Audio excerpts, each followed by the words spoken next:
오늘은 데살로니가 전서 2장 13절 이하를 공부하겠습니다. 다 같이 13절 읽겠습니다. 이러므로 우리가 하나님께 쉬지 않고 감사함은 너희가 우리에게 들은 바 하나님의 말씀을 받을 때 사람의 말로 아니하고 하나님의 말씀으로 받음이니 진실로 그러하다. 이 말씀이 또한 너희 믿는 자 속에서 역사하느니라. 우리가 하나님 앞에 쉬지 않고 감사한다. 항상 기뻐하라. 쉬지 말고 기도하라. 범사에 감사하라고. 감사에 대해서는 자꾸 쉬지 말라고 했었습니다. 힘든 노동을 하면은 쉬어야 되지 않습니까?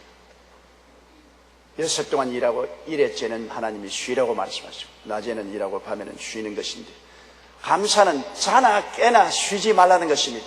6일 동안 일할 때도 감사하고 주일 예배 드릴 때도 감사하고 낮에 깨어 있을 때도 감사하고 밤에 잠잘 때도 감사하고. 감사는 우리가 하나님의 문에 들어가게 만들어주는 놀라운 역사를 베푸는 것입니다. 하나님의 성전의 문이 아무리 꽝꽝 닫혀 있어서 우리가 막 주먹으로 때리고 문 열어주소서 문 열어주소서 고함을 쳐도 안 열리는 문이 감사하면 문이 열리는 것입니다. 감사함으로 그 문에 들어가며 찬양함으로 그 궁전에 들어가서 하나님께 경배할 수 있습니다. 그렇기 때문에 감사가 얼마나 효과를 발생합니까? 내 마음이 탁 닫혀서 답답하고 안타까울 때도 내가 감사를 많이 하면 마음이 스르르 문이 열리고 마음에 하나님의 축복의 영광이 나타나기 시작하는 것입니다. 사람들의 닫힌 문도 감사를 하면 닫힌 문이 열립니다. 여러분, 가정에 큰 행복을 가져올 수 있는 비결이 간단합니다. 하루에 한 번씩 감사합니다 말을 하면 문제가 달라지는 것입니다. 남편이 아내 보고 하루에 한 번씩만 여보 감사해. 당신에게 감사해. 남편이 하루 한 번씩 아내에게 말하고 아내가 남편에게 하루 한 번씩만 여보 감사해. 당신에게 감사드립니다. 부모가 자식이 부모에게 하루 한 번씩만 감사해도 닫힌 문이 열리는 것입니다. 그러나 닫힌 문을 더 꽝꽝 닫아버릴 수 있는 것은 원망하고 불평하고 미워하는 말입니다. 하루 한마디만 원망을 하면은 문이 꽝꽝 닫힙니다. 남편이 아내 보고 원망을 합니다. 당신 때문에 내 신세 망쳤다 해버리십시오. 완전히 아내의 문이 꽝 닫혔습니다. 아내가 남편 보고 당신은 능력이 없는 남자야. 당신 때문에 우리 식구들이 이렇게 고생한다. 그만 문을 꽝 닫아버리는 것입니다. 자식이 부모에게 뭘 해준 게 뭡니까 우리에게? 그러면 부모의 마음이 그냥 꽝 닫혀버립니다. 원망과 불평은 모든 문을 닫아버리는 것입니다. 마음의 문도 닫아버리고 축복의 문도 닫아버리는 것입니다. 그러므로 마귀가 오면은 문 닫는 일을 하는 것입니다. 마귀가 오면 다른 것으로 문 닫는 것이 아니라 감사를 하지 못하게 원망, 불평, 탄식을 하도록 문을 닫는 것입니다. 에덴 동산에 아담과 하와가 왜 못 들어갔느냐? 하나님의 은혜에 불평하고 원망하도록 마귀의 꾀임에 빠졌기 때문에 원망, 불평하다가 에덴에 쫓겨나고 문이 닫혀버리고 마는 것입니다. 오늘날 우리의 인생 행복을 닫는 가장 쉬운 문이 원망과 불평과 탄식과 미워하는 이러한 것들이 마음의 문을 닫아버리고 행복의 문을 닫아버리는 것입니다. 그러나 감사는 문을 열어버립니다. 꽝꽝 닫힌 문도 감사는 그 문을 열고 담을 흐르고 얼음을 녹게 만드는 것입니다. 그렇기 때문에 성경에는 주야로 감사하라. 낮에만 감사하는 게 아니라 밤에도 감사하고 6일 동안 감사할 뿐 아니라 일회째도 감사하라. 그것은 항상 우리의 가슴 속에 하늘 문을 열어놓는 길이 되기 때문인 것입니다. 하늘 문을 열어놓으니 하나님의 영광이 우리 마음속에 넘쳐나고 하나님의 사자가 오르락 내리락 하고 하나님의 축복이 우리 마음속에 넘쳐나는 것입니다. 감사하는 거죠. 옆에 계신 분들에게 오늘 감사합니다 그렇게 말씀해 주십시오. 벌써부터 얼굴이 환하게 열렸네. 사람이 말 한마디에 천냥빚을 갚는다는 말이 있습니다. 감사하는 말 한마디에 천냥빚을 갚아요. 그래서 이 바울 선생은 감옥 속에 있으면서도 데살로니가 교인들을 향해서 하나님께 쉬지 않고 감사를 합니다. 늘 감사합니다. 하나님이 이미 주신 은혜에 대해서 감사하고, 또 감사하는 것은 그 감사 때문에 하나님이 더 역사를 해주시기 때문인 것입니다. 감사는 자꾸 감사할 일을 만들어내요. 스펄전 목사님이 말한 것처럼 촛불을 두고 감사하면 전등불 생겨나고, 전등불 보고 감사하면 달빛 생겨나고, 달빛 보고 감사하면 태양 생겨나고, 태양 보고 감사하면 천당이 생겨난다고 말하는 것입니다. 감사는 증폭되는 것입니다. 자꾸 감사하면 감사할 때이 눈덩이처럼 불어나는 것입니다. 그러나 원망과 불평도 자꾸 불어납니다. 원망하고 불평하면 또 원망할 일생이고 또 불평할 일생인 것입니다. 그리고 완전히 절망에 처하게 되는 것입니다. 감사는 여러분, 감사하려고 작정을 해야 되는 것입니다. 감사할 일이 생겨서 감사하려고 하면 안 돼요. 아예 감사를 찾아서 감사하겠다.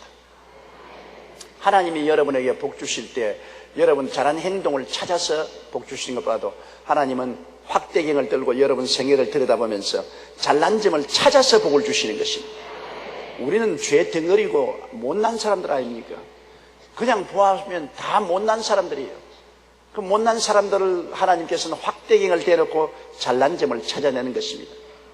우리 얼굴이 아무리 못나도 확대경을 대놓고 잘난 점을 찾아내면 그 중에 잘난 데 하나가 있거든. 코가 하나 잘났든지, 귀가 하나 잘났든지, 보조개가 하나 잘났든지, 이빨이 하나 잘났든지, 다 잘난 것 하나 쓰겠지 않아요. 잘난 것을 하나님은 찾아내시는 하나님인 것입니다. 우리의 죄 덩어리인 우리들도 하나님 앞에 나오면 하나님은 우리의 못난 것 보지 않고 잘난 것을 찾아가지고서 그를 통해서 상을 주십니다. 잘했다고 칭찬하고 상을 주십니다. 마귀는 못난 것 발견하는 확대경 들고서 잘난 것은 보지 아니하고 못난 것만 확대해서 자꾸만 부정적으로 공격하고 참수합니다. 아주 마귀는 나쁜 마귀입니다. 뭐 그런 것이 다 세상에 있었는지 모르겠어. 나쁜 마귀야. 하나님은 좋은 하나님, 마귀는 나쁜 마귀. 나쁜 마귀가 좋은 것 줄 수가 없고 좋은 하나님이 나쁜 것 주실 수가 없는 것입니다.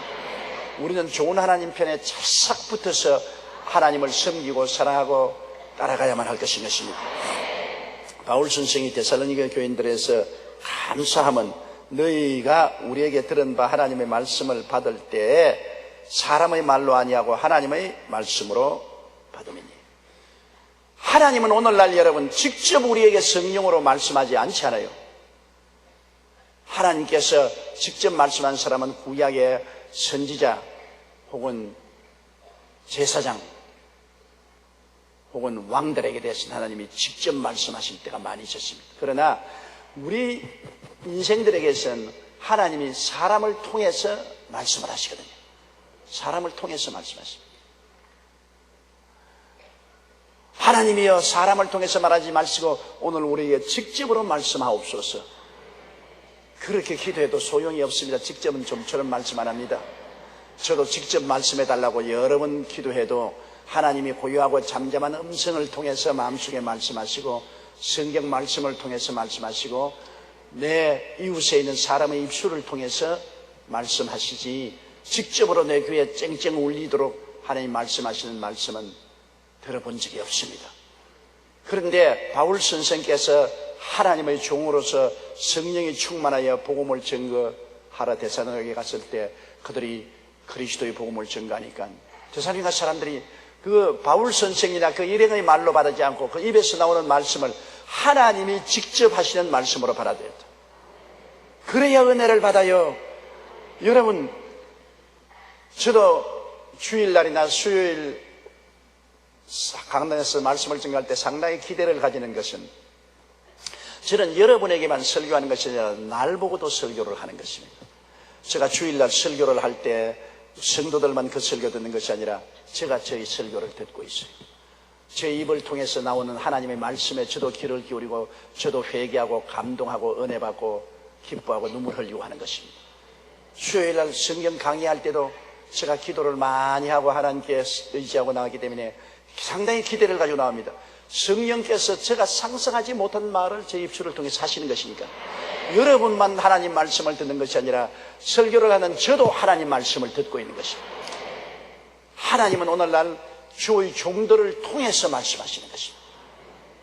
저는 우연히 집안 식구들, 가족 멤버들을 통해서 말씀을 들을 때 갑자기 이거 하나님 말씀이구나 그렇게 들을 때가 있습니다. 어거스틴 같은 사람은 탕자 중에 탕자였습니다. 허랑방탕하고 살았는데 그가 로마에 와 있을 때 그 어머니가 얼마나 그 아들을 위해서 기도를 했는지 모릅니다. 이 어거스틴은 이방신을 섬기고 음란하고 방탕하고 하나님과 완전히 담을 산 분인데 어머니 모니카가 주야로 눈물을 흘리면서 아들의 구원을 위해서 기도를 했는데 그가 로마에 와 있을 때 하루 방 안에 앉았는데 바깥에서 아들이 놀면서 한 아이가 큰 소리로 말하거든. 책을 펴서 읽어봐. 책을 펴서 읽어봐. 애들이 자기끼리 하는 말입니다. 책을 펴서 읽어봐. 그러나 앉아있는 어거스틴에게는 하나님의 음성으로 들렸습니다. 그래서 그가 얼른 책을 펴서 보니까 로마서 13장에 이는 밤이 깊고 낮이 가까웠으니 이제는 술 취하지 말고 방탕하지 말고 음란하지 말고 호색하지 말고 쟁투하지 말고 낮에와 같이 단정히 행하라는 말씀이 그 속에 기록됐습니다. 이 말씀이 그 어거스틴의 마음속에 두 달 가진 금보다 예리하게 파고 들어갔습니다. 그는 그 자리에서 꿇어 엎드려 통회하고 자복하고 예수님을 구주로 모시드리고 변화받아 역사적인 위대한 성자가 되어버리고 마는 것입니다. 그가 들은 하나님의 음성은 어린아이 입을 통해서 듣는 것입니다. 어린아이들이 바깥에서 장난치면서 책을 펴서 읽어봐, 책을 펴서 읽어봐. 그 음성이 바로 하나님이 그 어린아이의 입술을 통해서 하는 말씀인 것입니다. 저는 그런 것을 종종 느낄 때가 있습니다. 우리 성도들하고 이야기하는데 우연히 갑자기 저 말씀은 하나님께서 내게 하신 말씀이다. 그런 것을 느끼는 것입니다. 그럴 때는 그 말씀대로 따르면 나중에 지나가 보면 이게 하나님 말씀이었구나 그런 것을 알 수 있는 것입니다. 더구나 주의 종이 기도하고 난 다음 강단에 서서 말씀을 전가할 때는 성령이 주장해서 말씀하시는 것이기 때문에 성령 바람 타고 말씀하시는 것이기 때문에 사람의 말로 받아들이지 않고 하나님 말씀으로 받아들여야만 되는 것입니다. 나는 신바람 난다는 말을 좋아하지 않습니다. 무당들이 춤출 때 신바람 나게 춤춘다 하지 않습니까? 귀신이 이마에가 신바람이 나는데 우리 예수 믿는 사람은 성령 바람 나서 말씀을 전가하고 성령 바람 나서 우리가 주님을 예배한다. 성령 바람 났다. 아주 박수치고 기쁘게 예배드리면 성령 바람 났다. 성령 바람 났다. 주의 종도 성령 바람 나게 말씀을 전거해야만 되는 것입니다. 성령으로 하기 때문에 하나님이 직접 말씀을 요사이 하나님은 말씀 안 한다고 생각하면 큰일입니다. 하나님은 우리 성도들을 통해서 끊임없이 말씀하고 계십니다. 우리가 듣는 귀가 둔해서 그렇지 마음으로 하나님을 늘 바라보고 하나님의 음성 듣기를 사모하면 하나님은 주의 종을 통해서 혹은 지역장님, 구역장님을 통해서 평신도를 통해서 말씀하십니다. 그분들은 우연하게 말한 것 같지만은 하나님이 그 입술을 통해서 들을 귀 있는 사람에게는 듣게끔 말씀해 주시는 것입니다. 그러므로 바울 선생이 데살로니가에 가서 복음을 전가할 때 거기에 있는 사람들은 그 들은 바 하나님의 말씀을 받을 때 사람의 말로 아니하고 하나님의 말씀으로 받아들였다. 그런데 바울 선생은 말하기를 진실로 그러하다. 진짜 그 말이 맞다. 바울이 말한 것이 아니라 하나님이 바울을 통해서 말씀했다. 신라가 말한 것이 아니라 신라를 통해서 하나님 말씀하셨다. 너희들이 그런 태도로서 말씀을 받아들인 것이니 사실 그 말이 맞다는 것입니다. 하나님은 오늘날 성경을 통해서 우리에게 말씀하는 것은 틀림없는 사실이고 성경은 하나님의 말씀이기 때문에 성령님을 통해서 성경을 읽으면 하나님 말씀을 받아들일 수가 있고 하나님 음성 듣기를 삼하고 간절히 기도하면 많은 경우에 이웃 사람을 통해서 하나님이 말씀을 할 때가 많습니다. 마귀도 이웃을 통해서 유혹을 하지만은 하나님도 이웃을 통해서 우리에게 하나님의 말씀을 전해줄 때가 많습니다. 우리가 마음을 정하게 해서 주님 중심에 서게 되면 마귀의 유혹은 물리쳐버리고 하나님의 말씀은 성령이 마음속에 산울림처럼 울려오게 되면 아, 이거 하나님 말씀이다. 그렇게 깨닫고 그 말씀대로 순종할 수가 있는 것입니다. 이 말씀이 또한 너희 믿는 자 속에서 역사하느니라. 이거 놀라운 일이 아닙니까? 하나님 말씀을 마음속에 받아들이면 말씀은 역사를 하는 것입니다. 왜냐? 하나님의 말씀은 살았고 운동력이 있어 좌우에 날선 어떤 검보다 예리하여 영과 혼과 및 관절과 골수를 짜겐다. 보통 사람의 말은 그냥 사람의 말로서 희노애락을 표시하는 말씀으로 우리에게 전달해 오지만은 하나님의 말씀은 우리를 변화시키는 능력으로 다가오는 것입니다.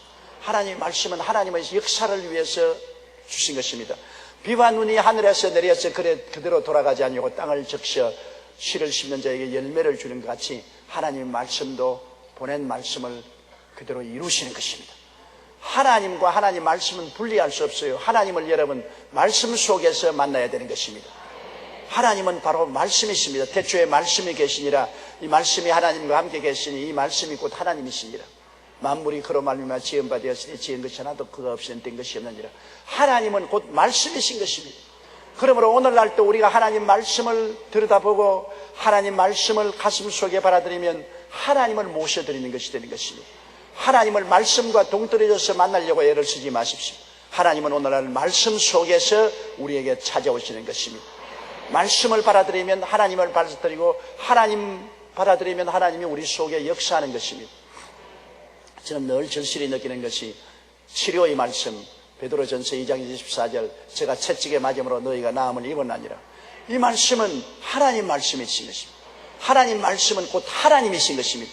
하나님이 제가 채찍에 맞음으로 너희가 나음을 입었다고 했으니까 하나님이 말씀하신 것에 거짓이 있을 수가 없습니다.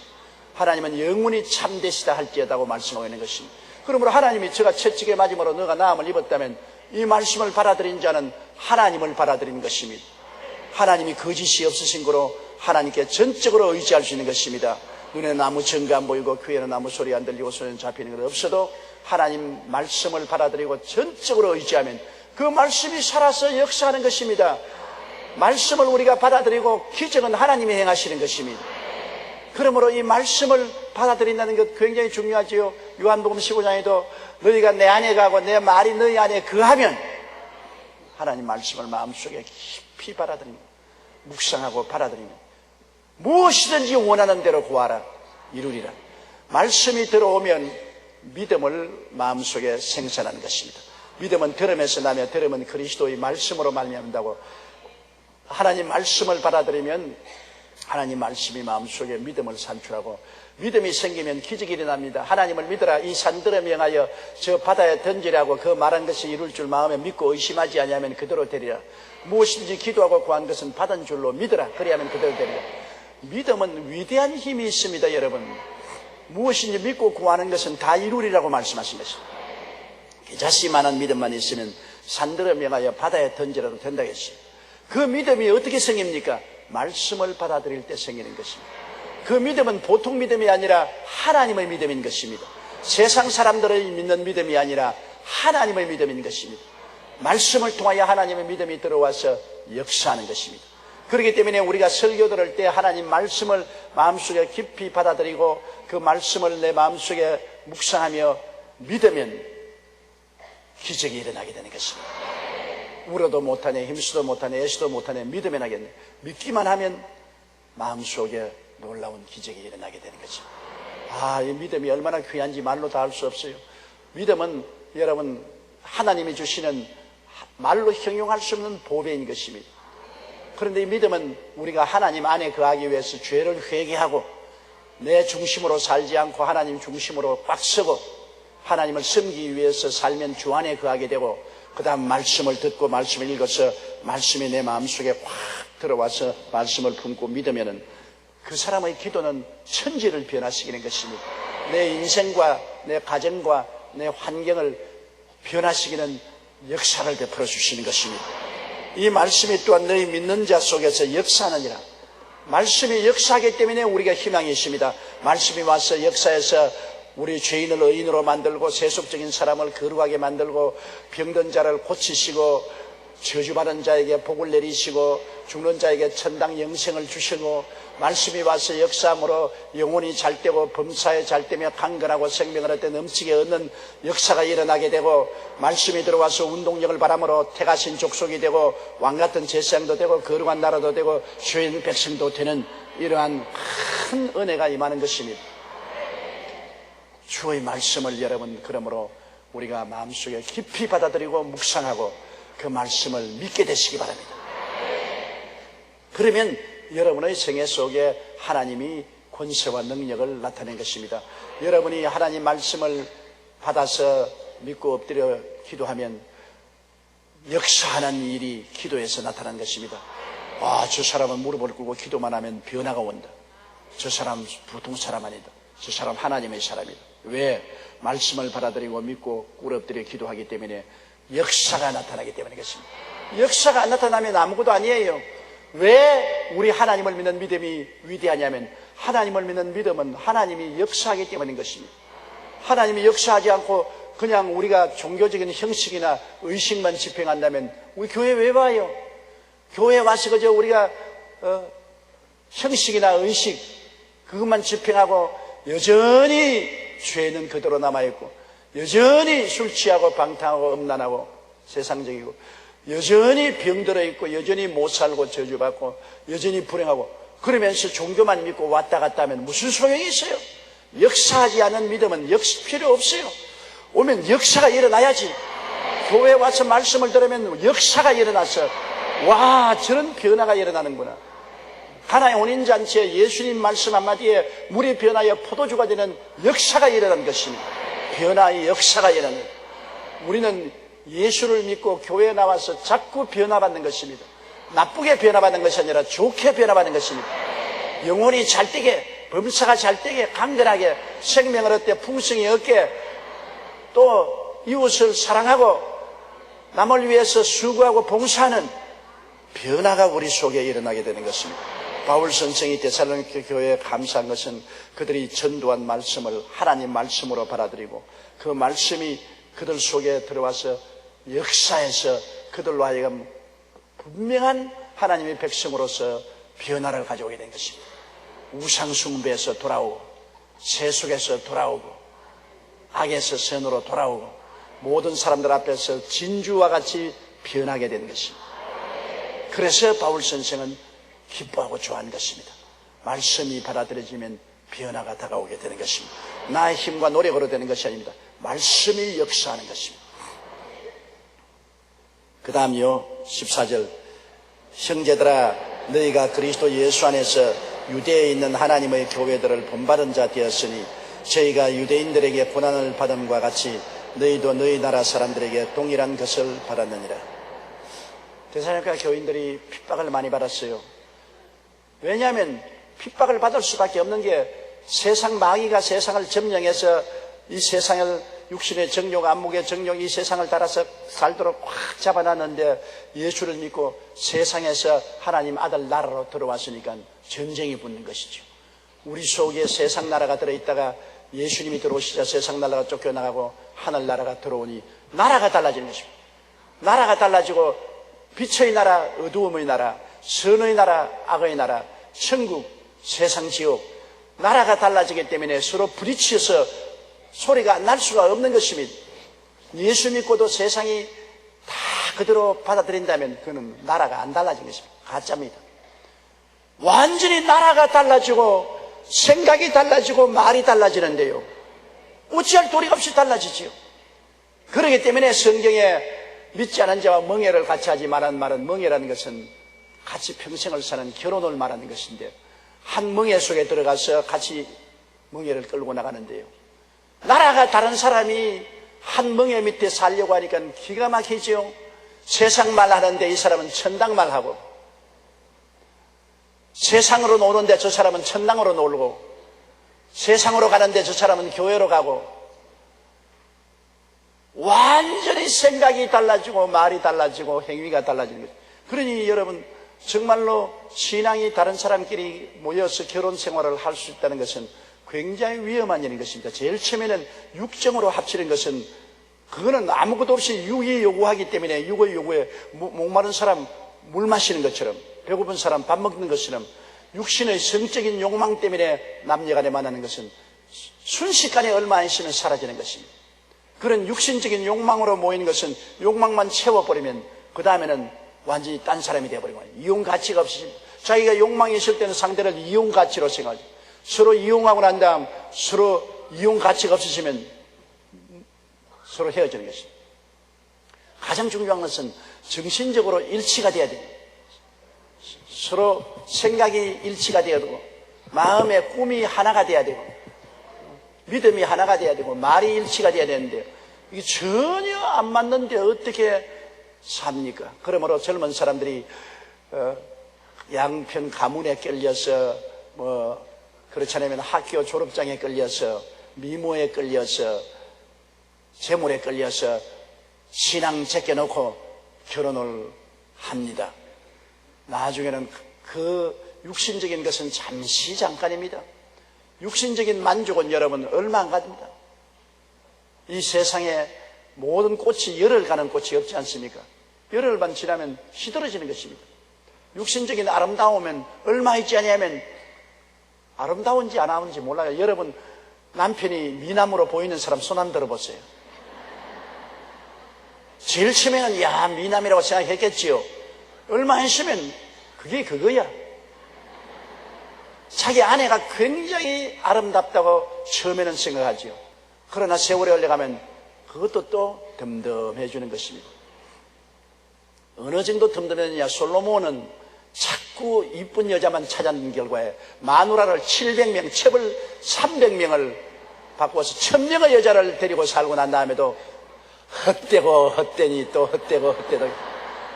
세상에 1000명의 여자를 갈아치기고 헛되고 헛되다고 말한 것이니 왜 인생이란 것은 육체적인 욕망의 만족은 순식간에 사라져버린 것입니다.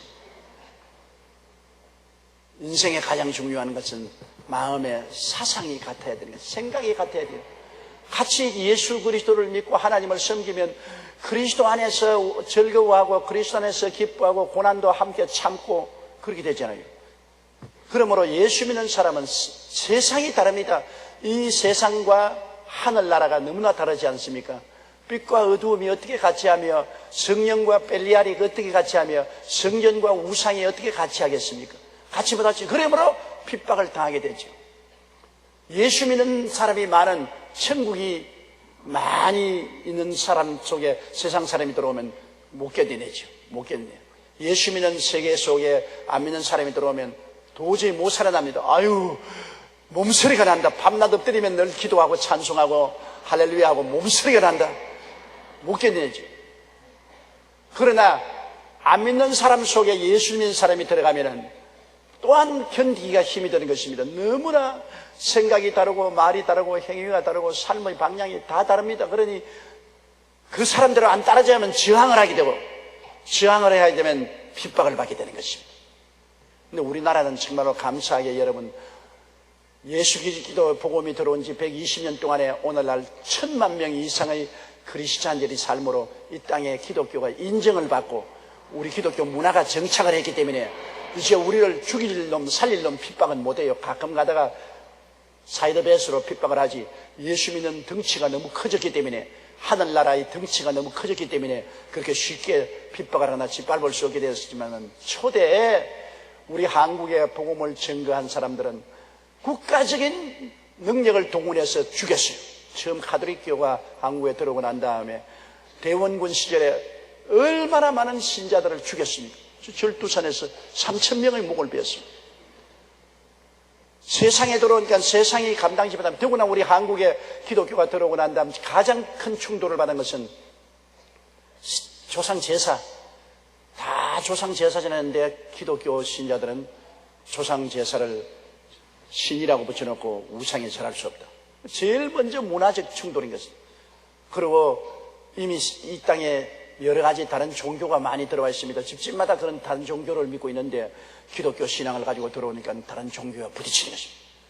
그러니 가족적인 제사 문화에 부딪힌 데다가 이미 불교나 유교를 가지고 있는 그런 신앙 세계 속에 들어오기 때문에 그게 부딪히고 이 사회생활에 또한 음란하고 방탕하고 도박하고 하는 일을 저항하니까 그런 죄악의 세상에 부딪히고 기름이 물에 뜨듯 도저히 같이 할 수 없습니다. 그래서 얼마나 많은 우리 선조들이 예수 믿는다고 고생을 당하고 괴로움을 당했는지 몰라요. 그래도 목숨을 바치고 복음을 전거하고 견뎌내어서 오늘날 우리 한국의 기독교 문화를 심어놓은 것입니다. 어느 곳 가도 기독교 인류대학, 인류사립대학들은 다 기독교 대학이고, 어느 곳에 가나 자선사업단체 하는 양론이나 고아원은 다 기독교 단체에서 하는 것이고, 예술에 있어서도 오늘날 기독교 텔레비 방송, 기독교 라디오 방송, 기독교 문화 출판, 그리고 신문에는 우리 국민일보 진정하게 그리스도 이름을 가지고 사회를 누비고 나가고 있고, 그리고 수많은 예수 믿는 사람들이 정부의 관리들도 있고 국회의원들도 있고 도지사들도 있고 군인들의 장성급이 예수 믿는 사람이 즐비하고, 우리나라의 기독교 문화가 이렇게 장달하게 되었기 때문에 우리들은 핍박을 많이 당하지 않고 있는 것입니다. 이런 시대에 우리가 예수 믿게 된 것을 너무나 고맙게 생각해야 돼요. 우리는 정말로 빨간 카페트 깔아놓고 예수 믿는 사람 자랑하고 의시되면서 우리가 그래가지고 이러한 우리의 하나님이 주신 은총을 생각하고 우리가 더 주님 중심으로 서고 이 사회에 영향력을 미쳐서 복음으로 이 사회를 완전히 변화시켜 버려야 되는 것입니다. 너무나 척박한 땅에 와서도 이 정도로 그리스도의 복음을 전해준 우리 선조들을 따라서 우리는 말씀을 전가하고 기도함으로 이제 우리 1000만 명만 예수 믿을 뿐 아니라 우리 대한민국 5천만 동포가 다 예수 믿고 나오도록, 북한을 다 그리스도와 복음화할 수 있도록 우리는 기도하고 노력해야만 되는 것입니다. 안심하면 안 됩니다. 게을러지면 안 되는 것입니다.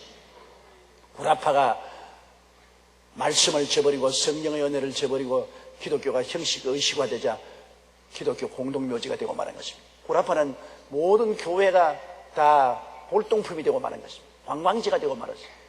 교회가 죽어버린 것입니다. 말씀과 성령을 떠나면 죽어버려요. 말씀, 성령, 기도, 전도, 이것이 떠나면 교회는 골동품하고 죽어버린 것입니다. 우리 한국 교회도 말씀 전가하지 않고 기도하지 않고 성령 충만하지 않고 전도 안 하면 골동품화 되는 것입니다. 여러분, 우리는 거기에 관심을 기울여야 돼요. 유대인 사회에 그리스도의 복음이 들어왔다는 것은 너무나 힘든 일이지요. 왜냐하면 유대인의 종교는 이미 모세의 율법을 통해서 확립된 종교사회 속에 예수 그리스도께서 오시니까, 메시아로 오니까 그 사람들이 예수를 받아들일 수가 없지요. 성경에는 예수 그리스도께서 메시아로 오실 것을 그렇게 예언해 놓았지만은 그 사람들은 눈이 어두워서 예수를 메시아로 받아들이지 않습니다. 이미 종교적인 제도와 체계가 딱 이루어져서 제사장, 그 다음에는 율법사, 바리새교인, 사두개 교인 딱 조직이 되어 있기 때문에 예수님께서 그 조직을 통해서 나타나지 아니하고 마리아의 몸에서 태어나니까 예수를 인정 안 합니다. 아무리 기사와 이적이 나타나도 인정을 안 합니다. 예수 그리스도를 십자가에 못 박아버리고 그 다음에는 예수 믿는 사람들을 유대인들은 어마어마하게 핍박했습니다. 예수 믿는 사람을 여러분 대표적으로 바울이 되기 전에 사울은 기독교인들을 잡아서 처형을 하고 기독교인들을 잡아서 죽이기 위해서 다메섹까지 간 일이 있지 않습니까? 어마어마하게 핍박을 받았어요. 기독교가 유대 나라에서 그렇게 핍박을 받았어도 역시 성령의 역사함으로 말미암아 복음은 예루살렘에 충만하고 유다에 꽉 때려차고 사마리아에 넘쳐났던 것입니다. 여러분, 아무리 핍박을 해도 성령이 역사하시면 기적이 일어나게 되는 것입니다. 성령의 역사가 일어나면 그렇게 핍박해도 자기들이 핍박하면서도 변화를 바라니까. 우리 한국의 기독교를 핍박할 때 김익두 목사님이 온 전국에 다니면서 병을 고쳤습니다. 신유의 역사가 일어났습니다. 자, 불교 믿는 사람도 병든 자, 유교 믿는 사람도 병든 자, 문화적으로 차이가 있는 사람은 병들어 죽어가는데 병 고쳐주는데 안 올 수가 있습니까? 김익두 목사님 복음 전가하는데 인산인해로 모였어요. 그러니까 김익두 목사님이 오늘은 절름발이 낫는다 그러면 절름발이들이 그대로 일어나고, 오늘은 특별히 그 세문안교회에서 그 당시에는 위생이 좋지 않고 어린애들을 산파 없이 나가지고 자궁이 많이 늘어진 부인들이 많았어요. 자궁이 늘어진 부인들이 나는다 그냥 다 나와버렸어요. 그 기록에 보니까. 그리고 유명한 것은 시골에 가서 복음을 전하는데 그 동리가 다 하는 거지가 있는데 턱이 떨어졌어요. 턱이 떨어진 거지인데 요사이 같으면 수술하지만 그때는 수술도 못하니까 밥을 빌려 동양을 해가지고서 턱이 떨어져 들어 누워가지고서 꼬챙이를 쑤셔 넣어요. 그러니까 모든 사람이 다 알아요. 그런데 김육도 목사님 집회에 가서 말씀을 듣는데 주님께서 턱 떨어진 놈 나왔다 그러니까 털컥 돌아붙었어요. 그래가 이 거지가 돌아다니면서 내 턱부터 타고 고함을 치고 동네에 돌아다니니 그걸 보고 안 믿을 수가 있습니까? 그러니 하나님의 성령의 역사가 일어나니까 많은 이방신들을 믿는 사람, 그리고 세속적인 문화에 젖은 사람들도 그리스도의 복음으로 돌아온 것입니다. 성령의 역사가 일어나야 돼요.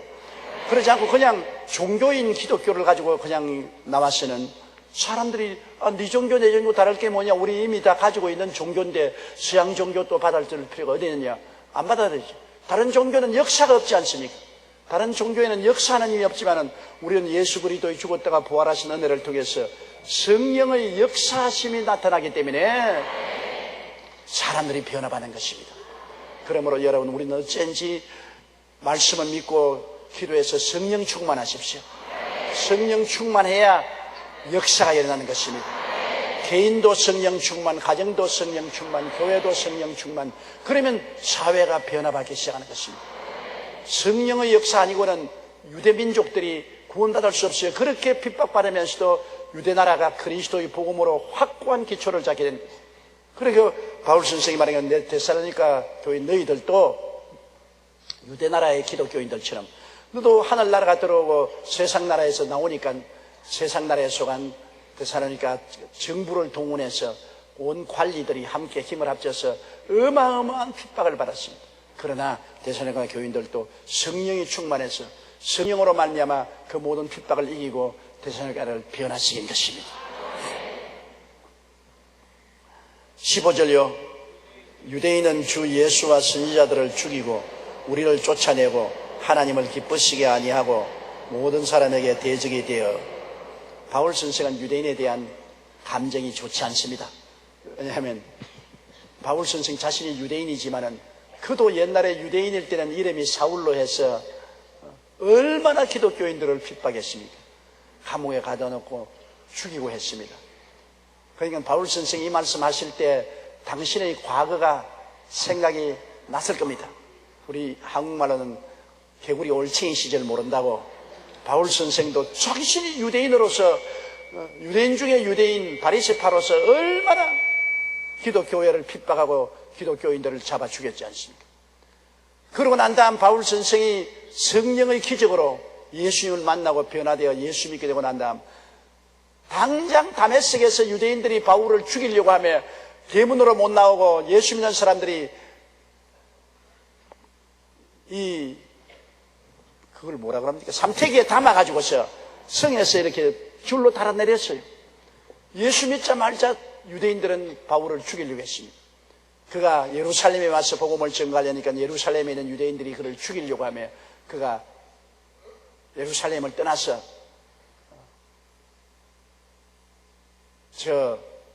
자기 고향으로 돌아가서 기도하고 하나님의 은혜를 받았던 것입니다. 그래서 유대인들은 주 예수와 선지자들을 죽이고, 구약에도 선지자 와서 바른 말하는 선지자들은 다 유대인들이 핍박을 하고 많은 선지자를 죽이고, 주 예수는 바로 로마의 빌라도와 손을 합쳐서 예수님을 죽였지 않습니까?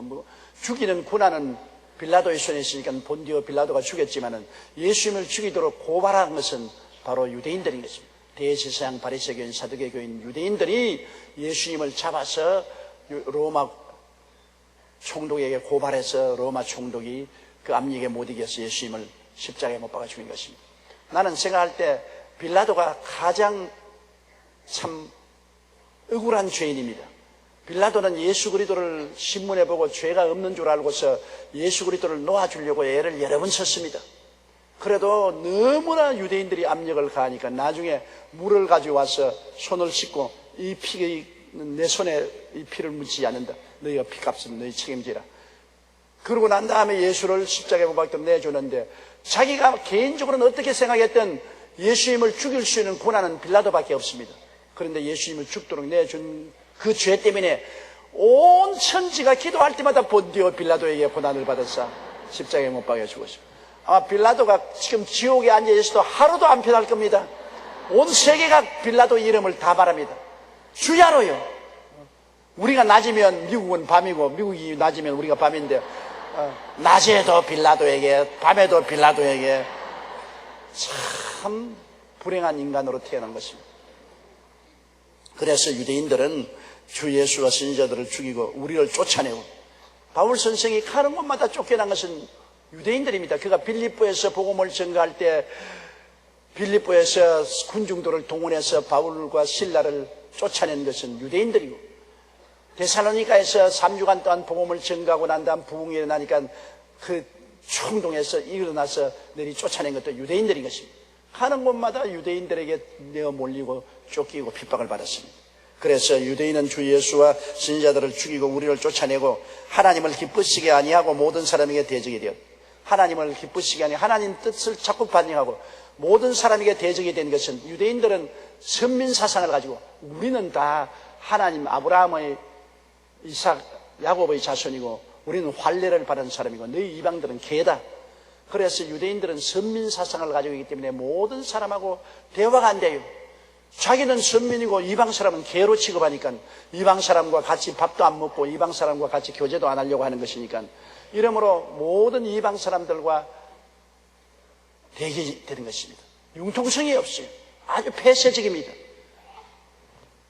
이래서 여러분 선민 사상을 가지고 우리가 제일이라고 생각하는 사상은 오늘날 절대로 안 됩니다. 오늘날 우리 한국 민족이 특별히 잘난 민족이고 우리 한국 민족만이 세계적인 민족이라 이런 생각하면 선민 사상을 가지면 안 됩니다. 우리는 모두 다 아담과 하와의 자손들입니다. 한국 민족이나 서양 사람이나 아프리카 사람이나 다 같은 사람이요. 우리가 특별한 민족이라고 생각하면 안 됩니다, 여러분. 우리는 다 하나님의 형상과 모양들은 지음받았으나 타락한 인생이요. 예수 그리스도의 보혈로 구원받는 은혜를 받는 사람들이지 우리 민족이 특별한 민족으로서 다른 민족보다도 월등히 뛰어났다고 생각하는 것은 있을 수 없습니다. 오늘날의 시대는 이제는 민족의 한계도 무너지고 거리도 무너지고 시간도 무너지고 우리 다 지구촌에서 함께 손과 손을 잡고 사는 시대에 도달하게 된 것입니다. 이런 좁은 땅에서 너는 경상도고 너는 전라도고 너는 충청도고 너는 북한이고 웃기는 소리 하네. 이런 것을 가지면 망조에 들리는 것입니다. 경상도가 어디 있으며 전라도가 어디 있으며 충청도 강원도 감자바위가 어디 있나 말이야. 다 이 조그마한 손바닥만 땅에서 함께 사는데 그런 차별을 두면 망조에 걸리는 것입니다. 이러므로 유대인들이 온 세계에서 핍박을 당하고 2차 대전 때 21개국에서 무려 600만 명이 죽임을 당한 것은 이러한 선민사상 때문에 폐쇄적이고 사람들에게 미움을 받았습니다. 너만 특별한 민족이고 우리는 개란 말인가? 우리는 버림받은 사람이 말인가? 그래서 정치인들이나 사회적으로 유대인을 미워하는 것입니다. 이 특별한 선민사상은 절대로 좋지 않습니다. 16절요. 우리가 이방인에게 말하여 구원 얻게 함을 저희가 금하여 자기 죄를 항상 채우며 노하심이 끝까지 저희에게 임하였느니라. 바울 선생이 유대인에게 전도할 뿐 아니라 이방인에게 예수를 믿고 구원받게 전도하는 것을 못하게 했습니다. 왜냐하면 바울 선생은 이방인들이 예수를 믿어 구원을 받고 할례 같은 것 할 필요 없다. 유대인들이 할례 받아야 선민이었는데 할례 같은 걸 할 필요 없이 오직 예수를 믿으면 구원받는다고 하니까 유대인들은 자기들만 구원 안 받을 뿐 아니라 이방인조차도 예수 그리스도를 믿고 구원받는 것을 회방했습니다. 그들은 예수 그리스도를 유대인 사회에서 나왔지만 이단으로 취급했기 때문에 예수 그리스도를 이방인 믿는 것조차도 회방해서 하나님의 진노 위에 진노를 쌓았습니다. 하나님이 가장 원하시는 것은 그 아들 예수 그리스도의 복음이 천하에 전파되는 것입니다. 하나님이 가장 기뻐하는 이름이 우리 주 예수 그리스도인 것입니다. 천지에 있는 이름 중 귀하고 높은 것은 나시기 전에 지은 이름 주 예수 그리스도뿐일세. 예수 그리스도 이름은 하나님이 너무나 좋아하셔요. 여러분, 예수 그리스도 이름만 말씀하면 하나님이 그래? 귀를 번쩍하십니다. 그처럼 하나님의 영광의 광채시여 본체의 형체시여 하나님 아버지의 뜻을 받들어 육신을 쓰고 오셔서 죽기까지 충성한 그 아들을 하나님은 오른손으로 높여서 모든 이름 위에 높은 이름을 주시고 만물이 그 앞에 무릎을 꿇게 했는데 그 예수 그리스도 이름을 저항하고 예수 그리스도 이름을 짓밟고 예수 그리스도 이름을 모욕하려는데 하나님 아버지가 가만히 있을 수가 있겠어요? 성경은 제가 내 이름을 안정 내가 저를 건지리라. 예수 이름 안면 건져주겠다. 제가 나를 사랑한즉 내가 저를 건지리라. 제가 나 이름을 안즉 내가 저를 높이리라. 제가 내게 간구하니 내가 응답하리라. 예수 이름으로 하나님께 간구하면 하나님이 응답하겠다는 것입니다. 그러므로 이 유대인들은 예수 그리스도를 십자가에 못 박을 뿐 아니라 그리스도의 복음이 이방인에게 전파되는 것도 맞고 예수 그리스도 이름을 대적하는 일을 함으로 말미암아 하나님이 진노가 저희에게 임하였습니다. 하나님이 얼마나 진노하셨습니까? 그래서 유대인들은 주 70년에 로마의 디도대장이 와서 예루살렘을 함락시키고 온 세상에 풍지박성대 2000년 동안 나라 없는 민족으로 떠돌아다녔고 거기에다가 제2차 세계대전 당시에 히틀러에 의해서 600만 명이 가스실에서 참살을 당했고 그 다음에 공산주의자들은 스탈린을 중심으로 해서 유대인들을 엄청나게 핍박하고 박해를 합니다. 온 세계에서 유대인만 지금 핍박과 박해를 받은 민족이 없습니다. 그건 왜냐? 하나님의 아들 예수 그리스도를 대적했기 때문인 것입니다. 하나님이 그 조상을 통해서는 사랑했지요. 아브라함과 이삭과 야곱을 통해서는 선민이지만은 그러나 그 생활 속에서는 하나님의 계획을 반대하고 하나님의 아들 예수 그리스도를 대적함으로 말미암아 하나님께 엄청나게 매를 맞았던 것입니다. 그러므로 하나님이 한편으로는 사랑하는 민족임에도 불구하고 다른 면에서는 엄청나게 매를 맞고 고통을 당한 민족인 것입니다. 그들이 지금이라도 회개하고 예수께로만 돌아오면 어떠한 사람보다도 복을 많이 받을 사람인 것입니다.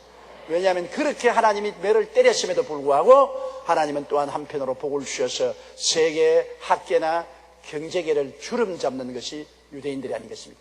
소수의 유대인 숫자지만은 학계나 세계에 주름 잡는 리더십을 가지고 있는 것입니다.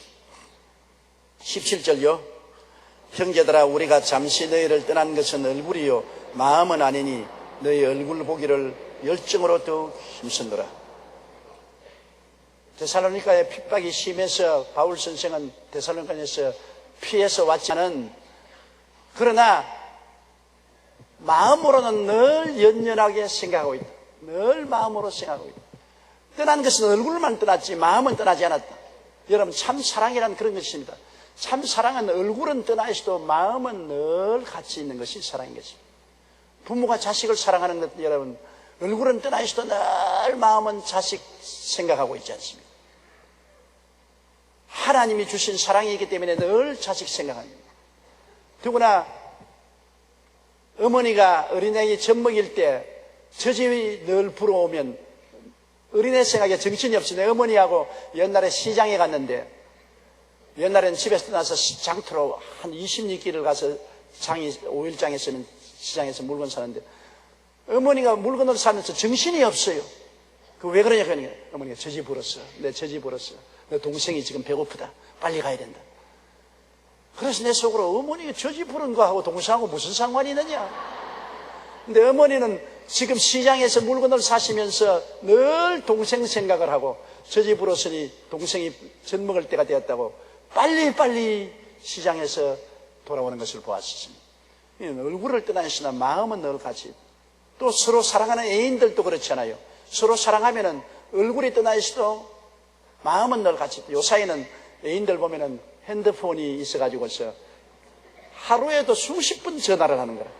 내가 우리 교회 장로님 한 분, 우리 교회를 떠나셨지만은,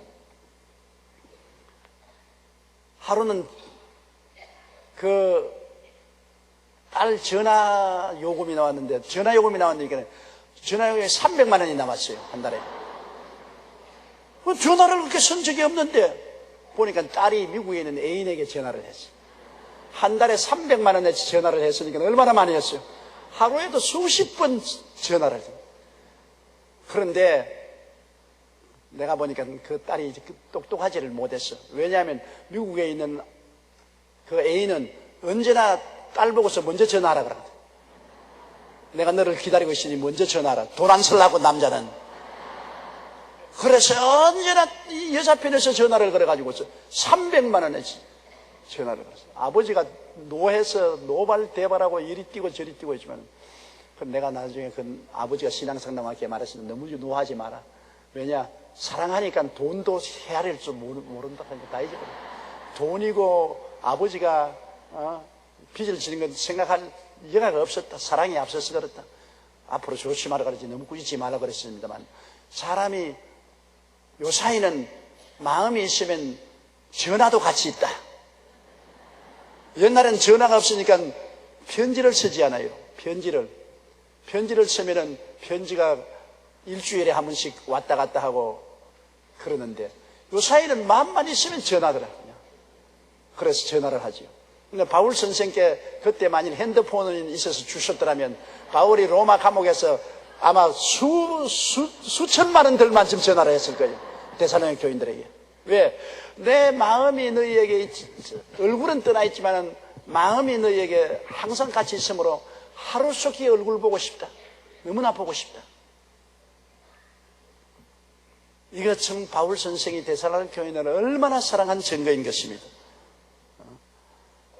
형제들아, 우리가 잠시 너희를 떠난 것은 얼굴이요 마음은 아니니 너희 얼굴 보기를 열정으로 원한다.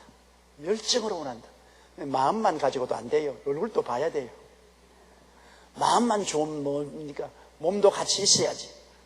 사람이라는 것이 너 마음으로, 자식들이 마음으로 부모님 늘 생각합니다. 마음으로 생각해도 고맙지만은 공시대가리라도 한 마리 사고서 찾아와야지. 몸으로라도 만나야지. 마음으로는 만나면 그것도 좋지만은, 그러나 바울 선생님 열정으로 얼굴을 만나기를 원한다. 우리 교회 성도들이 말하기를, 교회 내 열심히 안 남아도 늘 교회 생각하고 있습니다. 그러면 안 돼. 열심으로 마음으로만 생각할 거야. 몸으로도 와야지. 하나님 앞에 와서 몸으로 만나야지. 우리 성도들도 서로 마음으로 서로 사랑하고 교제하지만은 또 서로 시간 내서 만나서 식사도 같이 하고 펠로십도 해야지요. 그렇기 때문에 마음과 생활이 언제나 일체가 되어야 되는 것입니다. 18절요. 그러므로 나 바울은 한 번, 두 번 너희에게 가고자 하였으나 사탄이 우리를 막았다. 바울 선생이 데살로니가에 한 번, 두 번은 말은 여러 번이라는 말을 가르치는 것입니다. 여러 번 데살로니가에 가려고 했으나 사탄이 막았다. 좋은 일에는 꼭 사탄이가 들러들어요. 꼭 여러분 빛이 있으면 어두움이 곁에 얼렁거린 것처럼 사탄이가 막아요. 사탄이가 어떻게 막으면 유대인들을 통해서 막 폭동을 일으키고 정부기관을 통해서 삼엄하게 경계를 하고, 또 바울 선생이 가려고 하면 또 아마 몸에 병이 들기도 하고 여러 가지 회방을 해서 막아요. 우리가 하나님의 사업을 하려고 할 때 사탄은 최악을 다해서 싸우는 것입니다. 왜 내가 주님 섬기고 주님 위해서 살려고 하는데 이렇게 시험과 환난이 많으뇨? 그것은 사탄이 있기 때문에 그런 것입니다. 사탄이 없으면 그대로 순탄하게 되지요. 마귀가 있으니까 자꾸 방해하지요. 내가 기도하려면 기도하는 것을 자꾸 회방하고, 말씀 읽으려고 하면 말씀 읽는데도 회방이 오고, 내가 신방하려면 신방하는데도 회방이 오고, 우리는 끊임없이 마귀와 싸우면서 신앙생활하는 것입니다. 우리의 기독교 신앙생활은 늘 싸우는 것입니다. 마귀와 끊임없이 싸우는 것입니다. 그렇기 때문에 너희가 내 이름으로 귀신을 쫓아내라. 늘 예수 이름으로 귀신을 물리치고 하나님 앞에서 성령으로 귀신을 물러나게 하고 승리하게 해달라고 늘 기도해야 되는 것입니다. 저는 매일같이 아침에 하나님 야훼 니시 우리 하나님은 우리를 싸워서 승리의 깃발을 날리게 하는 야훼 니시, 아말렉과 싸워서 이기게 하신 야훼 니시, 야훼 니시께서 나의 하나님이시니 오늘 또 싸움에 이기도록 하여 주시옵소서. 오늘 또 원수 마귀를 대적해서 싸워서 이기고 승리하게 도와주시오. 늘 그 기도합니다. 우리는 여러분 마귀를 대적하라 그러면 너희가 피하라 했는데 우리의 생각보다는 주님의 생각이 더 짙은 것은 예수님이 세상 떠나기 전에 마지막 남긴 소원을 언제나 기억해야 됩니다. 사람이 보통 말도 귀를 기울이지만 유언이 제일 중요하지 않습니까? 조상도 죽을 때 유언한 말씀이 굉장히 중요하잖아요. 주님이 이 땅을 떠날 때 마지막 남긴 말씀이 가장 중요한 말씀으로, 첫째가 온 천하에 다니며 만민에게 복음을 전가하라. 믿고 세례받는 사람은 구원을 얻을 것이요 믿지 않은 사람은 정죄를 받으리라. 복음 전거를 하라는 것이 제일 첫째고, 둘째가 믿는 자들에게 이런 표적이 다니니 저희가 내 이름으로 귀신을 쫓아내며, 우리가 예수 전도하는 것하고 귀신 쫓아내는 것, 이것은 주님이 남긴 말씀 중에 가장 중요한 것입니다. 복음을 전가하라. 그러면 구원을 받는다. 그리고 귀신 쫓아내라. 그리고 마지막에 병 고쳐라. 마지막에 병 고쳐라. 이러므로 이렇게 주님이 간절히 말했는데도 불구하고 우리가 게을리합니다. 복음 전하는 것도 게을리하고, 아유 나만 예수 잘 믿으면 되었지, 뭐 귀찮게 이웃에게 예수 믿으라고 할 것 있느냐. 귀신 쫓아내라면 눈은 안 보이는데 뭘 쫓아내란 말이고, 이거 막 그냥 적당히 지나죠. 그래가지고서 귀신에게 이리 얽히고 저리 얽히고 힘을 잃게 되는 것이 있습니다. 우리가 어릴 때는 채소밭에 채소를 갖고서 먹었는데 채소가 노랗게 될 때가 있습니다. 보면 뒤에 보면 진딧물이 잔뜩 채소 잎에 붙어가지고서 채소에 들어오는 그 양분이 흘러 들어오는 혈맥을 혀를 꽂아서 빨아먹고 있어요. 진딧물이 붙어서 있으므로 채소가 노랗게 되어버린 것입니다. 그 진딧물을 약을 뿌려서 죽이면은 채소가 시커멓게 자라기 시작하는 것입니다.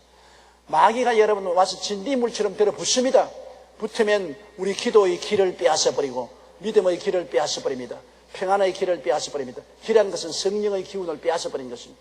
그러므로 그냥 예수 믿는 사람이 시들,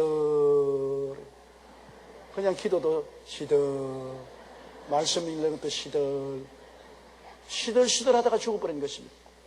그런데 그런 시들시들하다가도 교회 와서 예배를 드리고 나면 정신이 바짝 들어가지고서 팔팔해집니다. 왜? 교회에서 말씀을 듣는 것은 린넨 뿌리는 거예요. 농약 뿌리는 거예요. 아니 사탄이 다 쫓겨나가고 마음이 새로 써인, 내가 왜 이렇게 게을렀던가, 왜 기도를 안 하고, 왜 말씀을 안 읽고, 내가 왜 하나님의 찬미를 안 하고 감사 안 했던가, 그렇게 새로워져서 가서는 또 마귀를 안 쫓아내고 또 들어붙어서 또 시들. 이건 늘 주일날 와서 살아나면 일주일날 시들해져 버리고 또 와서 살아나면 또 시들해지는, 여러분이 하나님 말씀을 가르친 대로 사탄을 대적해야 되는 것입니다. 끊임없이 마귀를 쫓아내야 돼요. 마귀는 끊임없이 여러분에게 발을 걸고 여러분을 회방하는 것입니다. 여러분의 사적인 신앙생활뿐 아니라 이웃과의 관계 속에서도 끊임없이 일이 안 되게 만드는 것입니다. 일을 잘 되게 만들어 주시는 하나님이시요, 일을 못 되게 만드는 사탄이라 말입니다. 마음이 게을러지고 집중도 되지 않고 마음이 분산하고 불안하고 고통스럽고 좌절되고 부정적인 생각 나게 하고, 전부 사탄이 와서 내 길을 빼앗아가는 것입니다. 그러므로 나사렛 예수 이름으로 명하는 이 사탄아 물러가라. 게으른 귀신아 물러가라. 잠자는 귀신아 물러가라. 낙심하는 마음은 물러가라. 부정적인 생각은 물러가라. 예수 이름으로 명하노라. 물러가노라.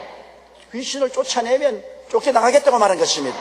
바울 선생도 여기에 아주 분명하게 말했습니다.